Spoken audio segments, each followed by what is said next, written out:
Бой начинается в форсированном режиме. Welcome guys, Brendan here from Terminated Gaming once again on World of Warships with another replay. And unsurprisingly, once again, in the Tier 9 American BB, the Georgia. I think I've probably went over it enough times why I really love the Georgia, and I do play this ship fairly regularly. I play at least twice, if not 3 times, every play session. I just love the ship. It's a great credit maker because I'm always low on credits because it seems like I'm progressing up the tiers really quickly. Just from coming back in 2 weeks, I went, well, casually playing, a few hours a day, I went from tier 8 to tier 10 in 3 lines. So it is very possible to do so. It's just the credits are kind of what lacks. So I have quite a few premium ships, but there is always the shining gems amongst all of them, and the Georgia is one. It seems like I have a lot more highlightable games in the Georgia than I do any other ship. This match is a tier 9 with tier 7 games on everyone's favorite Tears of the Desert map. Not an epicenter, thankfully. It's a regular domination.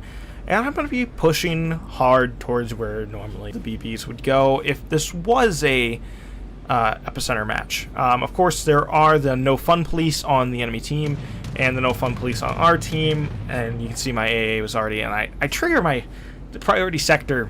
My AA just started to get in the range, and I was like, I've got to catch him. Nope, didn't catch him.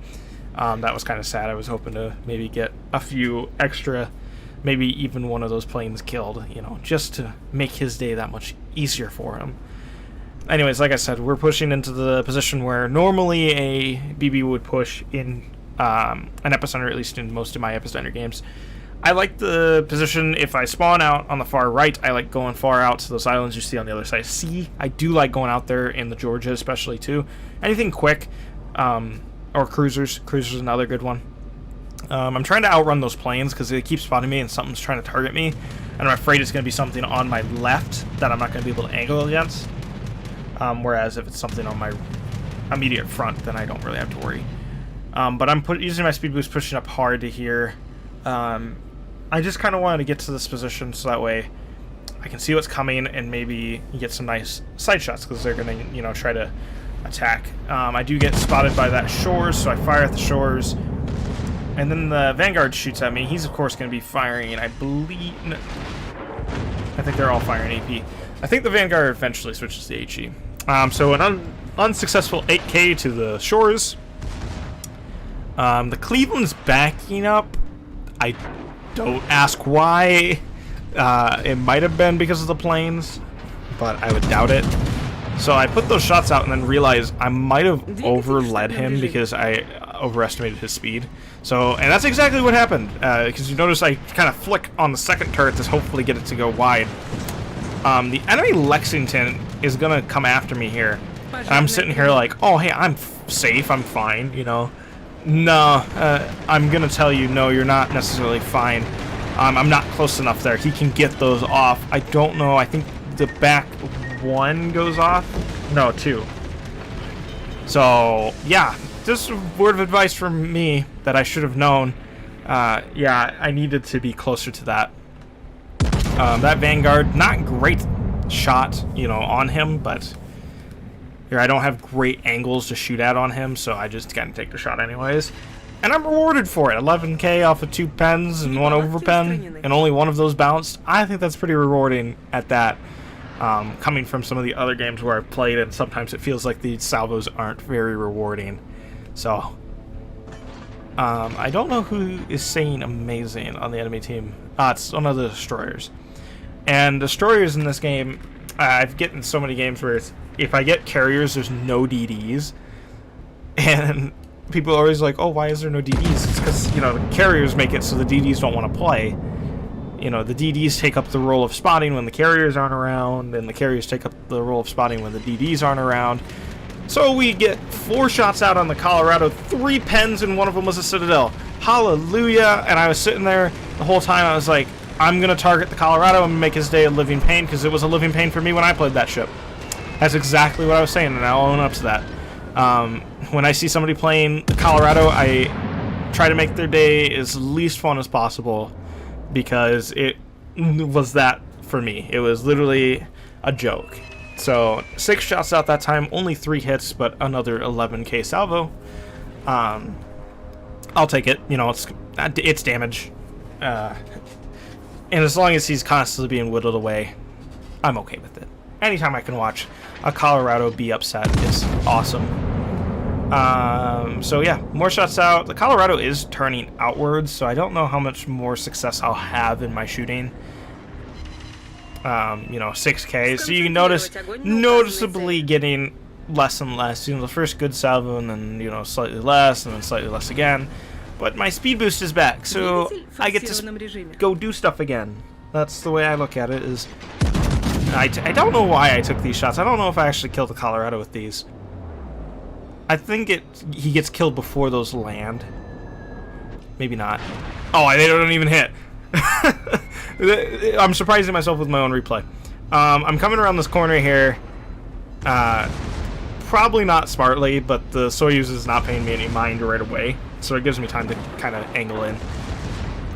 And I'm going to shoot at the Soyuz because he's presenting such a nice angle. I'll give him a little bit longer to make his turn.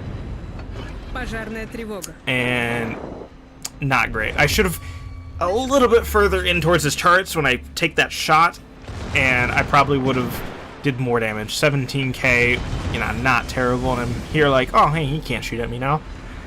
So just carry on my wayward way.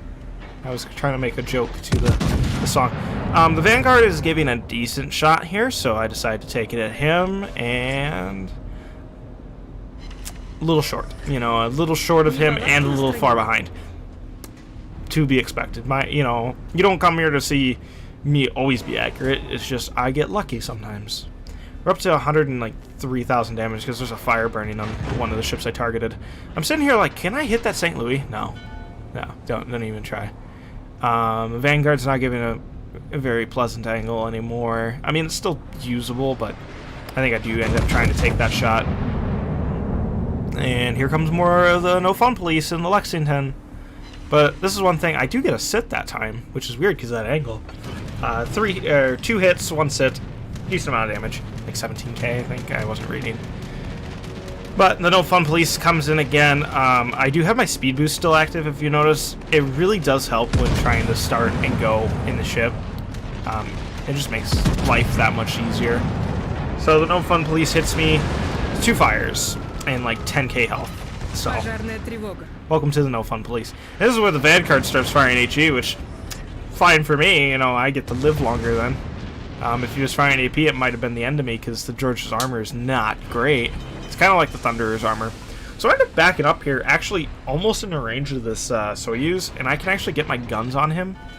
So I just decided to kind of like stop right here and wait, because the Soyuz is not paying me any attention.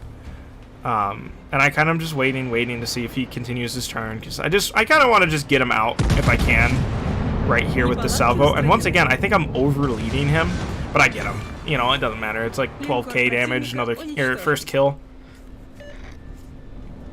And my speed boost is only up for a little bit longer, and I don't think I prioritized target him. Nope. It's because I'm aiming for that FDG over there, trying to see. But my guns say they can't clear the island that he's by. But I really want to shoot him. And so I give him the lead I think I need and just carry on my wayward way again. There's the enemy Lexington. My shells hit him and we get the kill. So that's kill number 2. 166,000 damage. You know, pretty fair result comparable to like even the last time we played the Georgia. It's almost consistent. You know, and I say that, and then now I'm not going to have games like this ever again in the Georgia, and I'll have to play something else. The only problem with the rest of this game is they're so low on points that they're on the verge of losing almost immediately, and everything is kind of running away. So my amount of damage that I'm going to get the rest of this game is not going to be great, if any. I just can't shoot at things at range there, it seems like, as that St. Louis just proved. Because my shells landed to his rear, but short. So if they would have actually went longer, I would have hit him. Anyways, yeah, that game ends with the 0 pointed out enemy team. So a victory for us. No special awards this game, nothing super special. I want to kind of just show off its the Georgia's earning potential, and then 166,000 damage, 40 hits, 2 kills, fairly nice result. We do come top of the team with that result. Almost 1,600 base XP. We killed 19 planes, which I like killing planes. I don't know about you. We did almost 45,000 damage to the Soyuz, like just to the Soyuz, and 55,000 to the Vanguard, 43 to almost 44 to the Colorado. So most of the damage comes from those big slaps that you can get. That's why I like the Georgia so much. This time we did 141,000, almost 142,000 with the main batteries. Secondaries, only 40 hits. They did 6,200 damage, but they set 18,000 damage worth of fires, which is really nice. And finally, to demonstrate how nice of a credit maker the Georgia is, 536,000 credits profit on a premium account, 336,000 if you don't have a premium account. So it is a very nice ship to add to the collection for credit makers. So I hope you guys have enjoyed. If so, rating me much appreciated, and I'll catch you guys on the next one. Shut up and sit down.